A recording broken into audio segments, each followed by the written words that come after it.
स्वागत छ। सुरुमा हेडलाइन्स।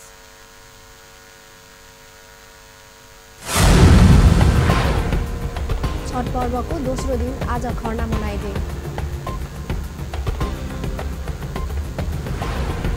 छठ पूजाको तयारी तीव्र, नदी पोखरी सहित जलाशयको घाट सजाउने क्रम जारी। छुटाछुटै दुर्घटनामा परि 3 जनाको मृत्यु, कैयौं घाइते। सरकारद्वारा तत्काल मन्त्री परिषदको निर्णयहरू जानकारी नगराउने निर्णय। र आइसिसी महिला टी20 विश्वकपमा भारत विजय, पाकिस्तान 7 विकेटले पराजित। अब समाचार विस्तारमा। हिजोदेखि सुरु भएको छठ पर्वको आज दोस्रो दिन खरना मनाइँदैछ। खरनाका दिन आज व्रतालुहरूले दिनभर उपवास निराहार बसेर राति छठ देवतालाई आगमनको निम्तो दिँदै कुलदेवताको पूजा गर्दैछन् र राति अरबाइन नुन नहालेको खानेकुरा खाने चलन छ। सूर्य उपासना परम्पराको मोहक प्रविधिको मानिएको संसारमा यही एक यस्तो पर्व हो जसमा अस्ताउँदो र उस्ताउँदो सूर्यको पूजा गरिन्छ। धार्मिक अवस्थाका साथसाथै सामाजिक सद्भावका रूपमा समेत विकसित छठ पर्व हिन्दू सँगसँगै मुस्लिमले पनि मनाउने गर्दछन्। पछिल्ला केही वर्षदेखि काठमाडौँको स्थानीय रानीपोखरीमा छठ पर्व मनाइँदै आए पनि यस वर्ष भने अर्घ्य दिन समस्या हुने भएको छ। विगतमा छठका सम्पूर्ण कार्यक्रम रानीपोखरी गरिँदै आए पनि समयमै पुनर्निर्माण हुन नसक्दा यस वर्ष अधिकांश कार्यक्रम बाहिर नै गरिने भएको छ। भूकम्पका कारण रानीपोखरीमा पूर्ण रूपमा क्षति पुगेको थियो। हिन्दूहरूको महान पर्व छठको तयारी जनकपुर धाममा द्रुत गतिमा भइरहेको छ। जनकपुर धाममा मनाइँदै छठ पर्व देश विदेशमा समेत चर्चित रहेको छ।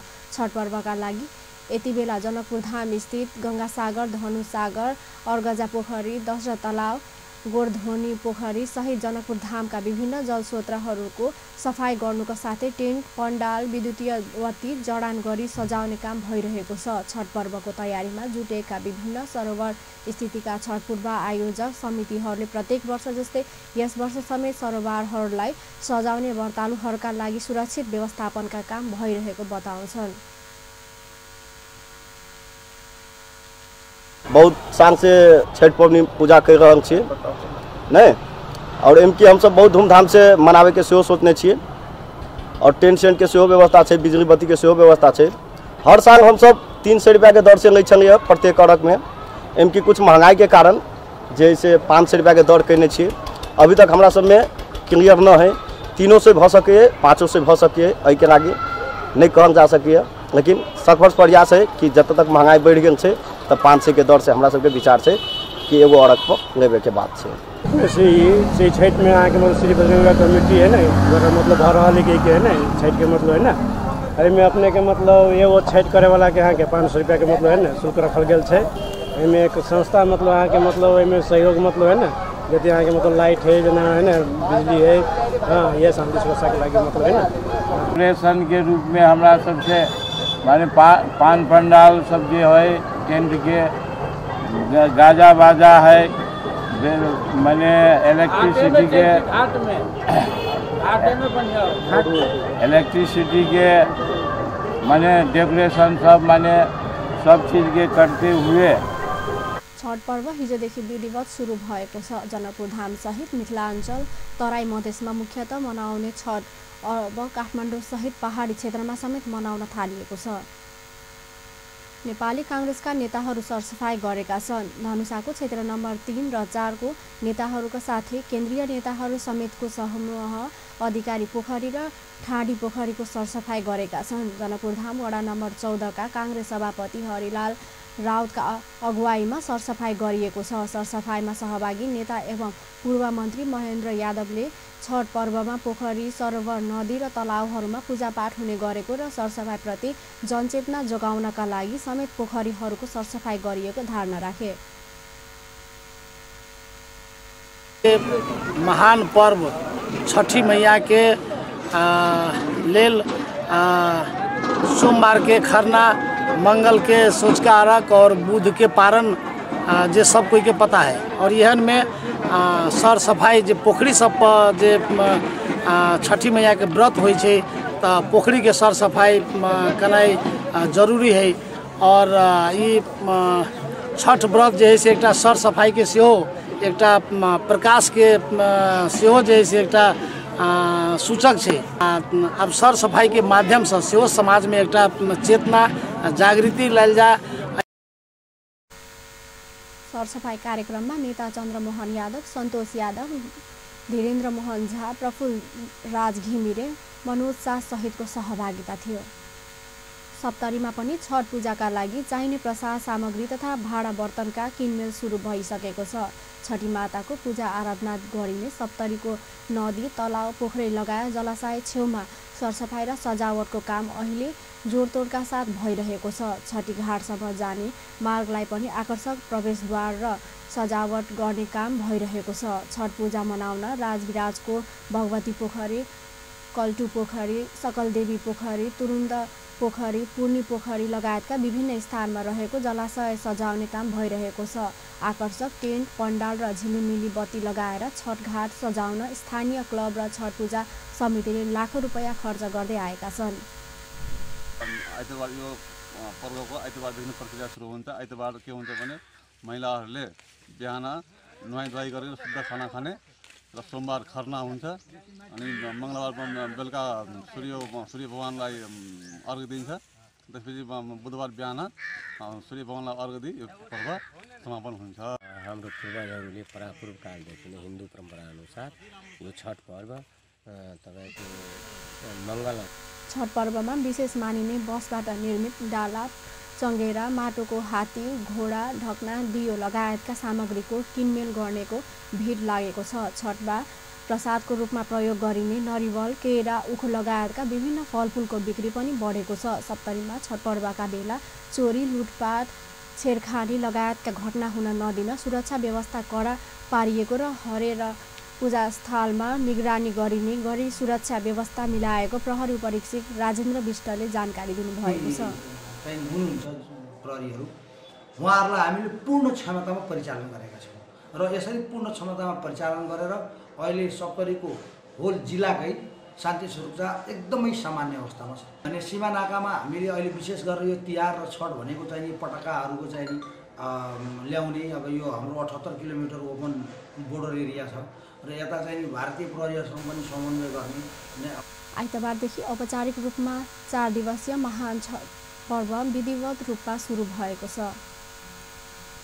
अपन न्युजमा अब व्यावसायिक विश्रामपछि छुट्टाछुट्टै दुर्घटनामा परि 3 जनाको मृत्यु, कैयौँ जना घाइते। विगत 2 दिनदेखि बेपत्ता भएकी किशोरी मृत अवस्थामा फेला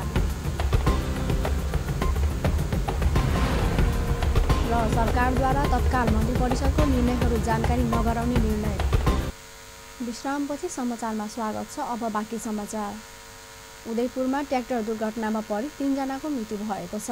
बेलुका नागरिक 8 स्थित रङ्गमहलको उकालोमा 101 त 5850 नम्बरको ट्र्याक्टर दुर्घटना हुँदा 2 जनाको घटनास्थलमै र 1 जनाको उपचारको क्रममा मृत्यु भएको हो। मृतकको शनाखत हुन बाँकी रहेको छ। यसै दुर्घटनामा परि 2 जनाको अवस्था चिन्ताजनक रहेको छ भने अन्य 36 जनाको बीपी कोइराला विज्ञान प्रतिष्ठान धरानमा उपचार भइरहेको छ। उपचारको लागि बेलुका नगरपालिकाको मेयर दुर्गा थापा आफै अस्पतालमा पुगी उपचार गराइरहेको छ।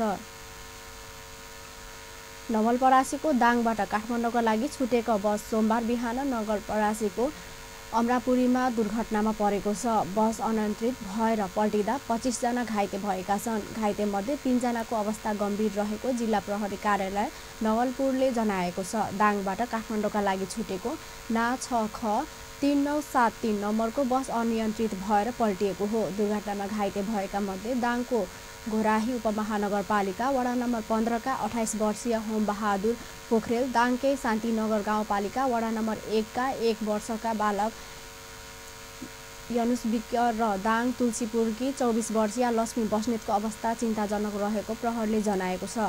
10 जनाको अवस्था माध्यम र 12 जनाको अवस्था सामान्य रहेको छ। घाइते भएका 19 जनाको नयाँ मेडिकल कलेज भरतपुर र 6 जनाको पुरानो मेडिकल कलेज भरतपुरमा उपचार भइरहेको प्रहरीले जनाएको छ। उदयपुर जिल्लाको रौतामाई गाउँपालिका 3 लाफा गाउँमा 2 दिनदेखि हराएकी एक 13 वर्षीय किशोरी आइतबार मृत अवस्थामा फेला परेकी छिन्। मृतक ती बालिका स्थानीय दुर्गा बहादुर खड्काको 13 वर्षीय छोरी एल्जिना भएको उदयपुर जिल्ला प्रहरी कार्यालयले जनाएको छ। शनिबार बाख्रा चराउन गएकी उनी आइतबार स्थानीय पाखाको खरबारी जङ्गलमा कपडा च्यातिएको र शरीरभरि नीलडाम भएको अवस्थामा फेला परेकी थिइन्। उक्त घटनाका सम्बन्धमा अनुसन्धान भइरहेको प्रहरी वरिष्ठ उपरीक्षक चन्द्रदेव राईले बताए। बर्दियाकी एक बालिका भारतीय नागरिकबाट बलात्कृत भएकी छन्। बढैयाताल 8 की 11 वर्षीय बालिका बाख्रा चराउन जङ्गल गएको बेला बलात्कारमा परेकी हुन्। उनलाई भैँसी चराउन जङ्गल आएका 2 जना भारतीयले बलात्कार गरेको एसपी मोहन प्रसाद मैनालीले जानकारी दिए। बलात्कार गर्नेहरूलाई 1 घण्टाभित्रै पक्राउ गरिएको एसपी मैनालीले बताए। बलात्कारमा संलग्न व्यक्तिहरू 18 वर्ष मुनिका भएकाले उनीहरूको परिचय प्रहरीले गोप्य राखेको छ। पक्राउ परेकाहरू 16 र 17 वर्षका छन् र उनीहरूले बलात्कार गरेको स्वीकार पनि गरेका छन्। एसपी मैनालीले उनीहरूमाथि आवश्यक कारबाही अगाडि बढाएको छ। पीडित बालिकाको स्वास्थ्य परीक्षण गराएको र उनको अवस्था खतरामुक्त रहेको बर्दिया प्रहरीले जनाएको छ। रूपन्देहीको तिलोत्मा नगरपालिका वडा नम्बर 5 का सचिव टीकाराम आचार्यलाई बोक्सीको आरोप लगाएर महिलालाई कुटपिट गरेको आरोपमा प्रहरीले पक्राउ गरेको छ। तिलोत्तमा नगरपालिकाकै वडा नम्बर 4 की डम्बरकुमारी न्यौपानेलाई बोक्सीको आरोपमा आचार्यले दुर्व्यवहार गर्दै कुटपिट गरेको आरोपमा आचार्यलाई पक्राउ गरिएको इलाका प्रहरी कार्यालय बुटवलले बताएको छ। प्रहरीका अनुसार आचार्यकी श्रीमती कमला र छोरी प्रतिज्ञालाई पनि पक्राउ गरिएको छ। आचार्य परिवारले आफूलाई बोक्सीको आरोपमा कुटपिट गरेको भन्दै न्यौपानेले उजुरी दिएको थियो। डम्बरकुमारीले दिएको बयान अनुसार छोरी प्रतिज्ञाले आफूलाई कुटपिट गरेको, आमा कमलाले साथ दिएको र बुबा टेकाराम रमितीले बनेर हेरेका थिए। घटनालाई गम्भीरताका पूर्वक लिई अनुसन्धान थालिएको इलाका प्रहरी कार्यालय बुटवलका प्रहरी नायब परीक्षक दिलबहादुर मल्लले जानकारी दिनुभयो। जिल्ला प्रहरी कार्यालय र जिल्ला ट्राफिक कार्यालय पर्वतले संयुक्त रूपमा दशैं तिहारमा मात्रै 281 वटा गाडी तथा गाडी चालकलाई कारबाही गरेको छ। जिल्ला प्रहरी कार्यालय पर्वतले दिएको जानकारी अनुसार कारबाहीबाट 2,29,000 राजस्व सङ्कलन भएको छ। जिल्ला ट्राफिक कार्यालय पर्वतले जिल्ला प्रहरी कार्यालय पर्वतको समन्वयमा दुर्घटनामुक्त चाडपर्व अभियानमा सञ्चालन गरेको थियो। दशैंभन्दा केही दिन अघिदेखि प्रहरीले गरेका वर्षमा घटेका घटनाहरूलाई मध्यनजर गर्दै यो अभियान कडाइका साथ लागू गरेपछि कारबाहीको सङ्ख्या बढेको हो। प्रहरीले रक्सी खाएर सवारी चलाउने नौजमा चालकलाई कारबाही गरेको छ, जसमध्ये बेनीदेखि वीरगञ्जतर्फ जाँदै गरेको ना 6ख7030 नम्बरको यात्रुवाहक बसका चालक दलबहादुर पन्तलाई सार्वजनिक मुद्रा समेत दायर गरेको छ। पन्तले रक्सी खाएर सवारी चलाउँदा बस अनियन्त्रित भई बसमा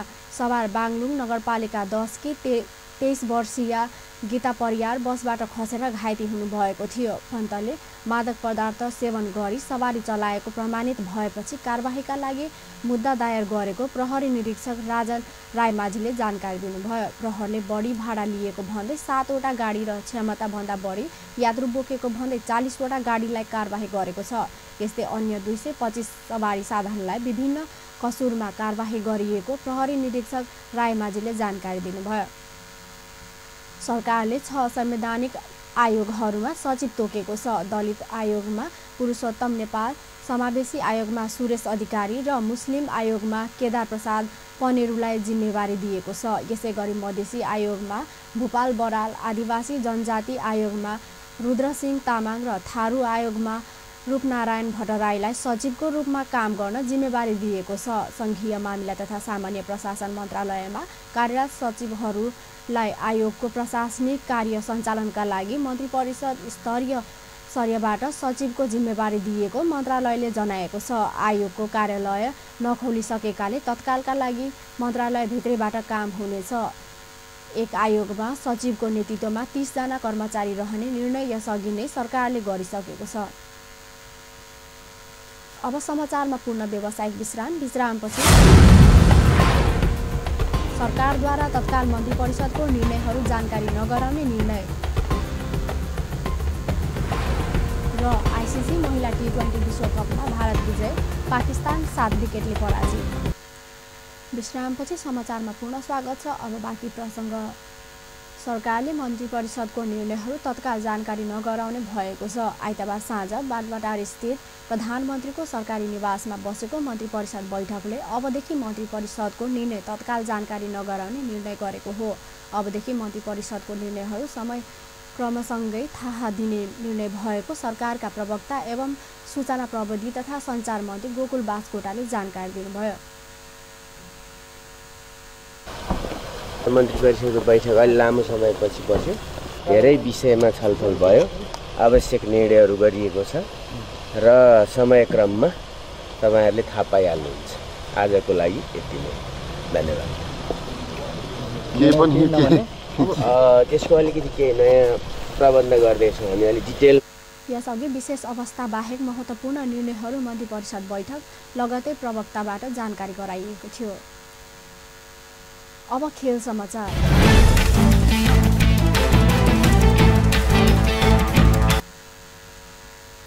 भारतले वेस्ट इन्डिजसँगको 3 खेलको T20 cricket series clean skip गरेको छ। आइतबार राति सम्पन्न अन्तिम तथा तेस्रो खेलमा भारतले वेस्ट इन्डिजलाई 6 विकेटले पराजित गरेसँगै सबै खेलमा जित हात पार्दै भारतले सिरिज जितेको हो। चेन्नईमा भएको खेलमा घरेलु टिम भारतले जित निकाल्नका लागि अन्तिम बलसम्म कुर्न परेको थियो।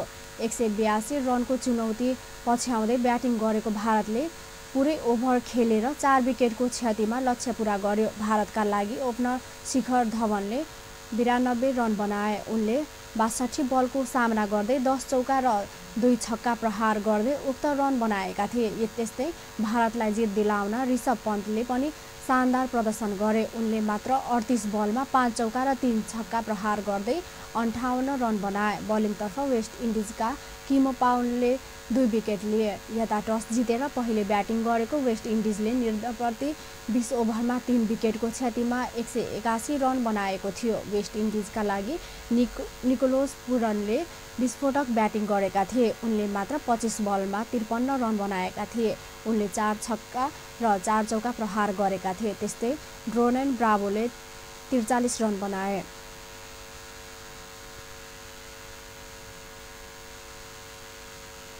आइसिसी महिला T20 विश्वकपमा भारतले पाकिस्तानलाई हराएको छ। पहिलो खेलमा न्युजिल्यान्डलाई हराएको भारतले दोस्रो खेलमा पाकिस्तानमाथि 7 विकेटको जित निकाल्यो। टस हारेर ब्याटिङको निम्तो पाएको पाकिस्तानले 20 ओभरमा 7 विकेट गुमाउँदै 133 रन बनाएको थियो। पाकिस्तानका लागि बिस्माह मारुफले 53 रन, निदा दारले 52 रनको अर्धशतकीय पारी खेले। बलिङतर्फ भारतका दयालान हेमलता र पूनम यादवले 2-2 विकेट लिए।